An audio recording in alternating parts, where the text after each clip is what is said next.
परमात्मा और किसान। जिंदगी में प्रखर बनना है, प्रतिभाशाली बनना है तो संघर्ष और चुनौतियों का सामना तो करना ही पड़ेगा। एक बार एक किसान परमात्मा से बड़ा नाराज हो गया। कभी बाढ़ आ जाए, कभी सूखा पड़ जाए, कभी धूप बहुत तेज हो जाए तो कभी ओले पड़ जाएं। हर बार कुछ न कुछ कारण से उसकी फसल थोड़ी खराब हो जाए। एक दिन बड़ा तंग आकर उसने परमात्मा से कहा, देखिए प्रभु, आप परमात्मा हैं, लेकिन लगता है आपको खेती बाड़ी की ज़्यादा जानकारी नहीं है।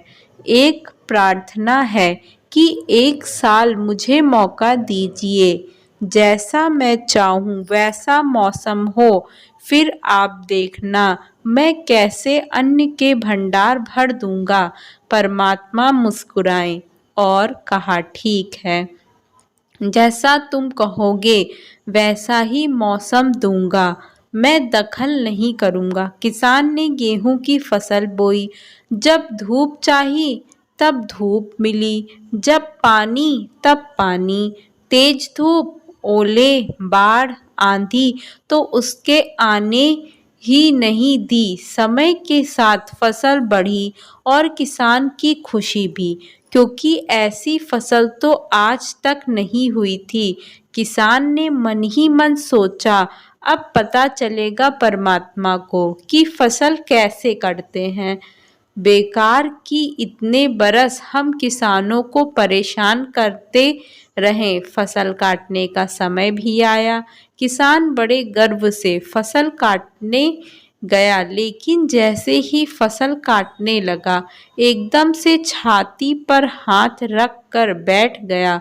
गेहूं की एक भी बाली के अंदर गेहूं नहीं था, सारी बालियां अंदर से खोखली थी। बड़ा दुखी होकर उसने परमात्मा से कहा, प्रभु ये क्या हुआ? तब परमात्मा बोले, ये तो होना ही था। तुमने पौधों को संघर्ष का जरा सा भी मौका नहीं दिया, ना तेज धूप में उनको तपने दिया, ना आंधी ओलों से जूझने दिया। उनको किसी प्रकार की चुनौती का एहसास जरा भी नहीं होने दिया। इसलिए जब पौधे खोखले रह गए तब आंधी आती है, तेज बारिश होती है और ओले गिरते हैं, तब पौधा अपने बल से ही खड़ा रहता है।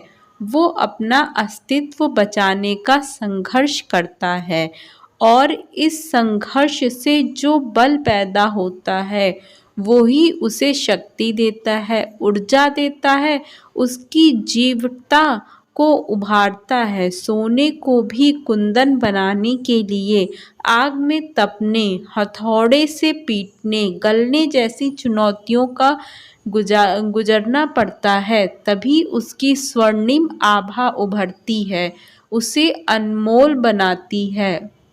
उसी तरह जिंदगी में भी अगर संघर्ष ना हो, चुनौती ना हो तो आदमी खोखला ही रह जाता है, उसके अंदर कोई गुण नहीं आ पाता। ये चुनौती ही है जो आदमी रूपी तलवार को धार देती है, उसे सशक्त और प्रखर बनाती है। और अगर प्रतिभाशाली बनना है तो चुनौतियों की स्वीकार करनी ही पड़ेंगी, अन्यथा हम खोखले ही रह जाएंगे। अगर जिंदगी में प्रखर बनना है, प्रतिभाशाली बनना है तो संघर्ष और चुनौतियों का सामना तो करना ही पड़ेगा। अगर आपको यह कहानी अच्छी लगी हो तो हमारे चैनल को सब्सक्राइब करें, वीडियो को ज़्यादा से ज़्यादा शेयर करें।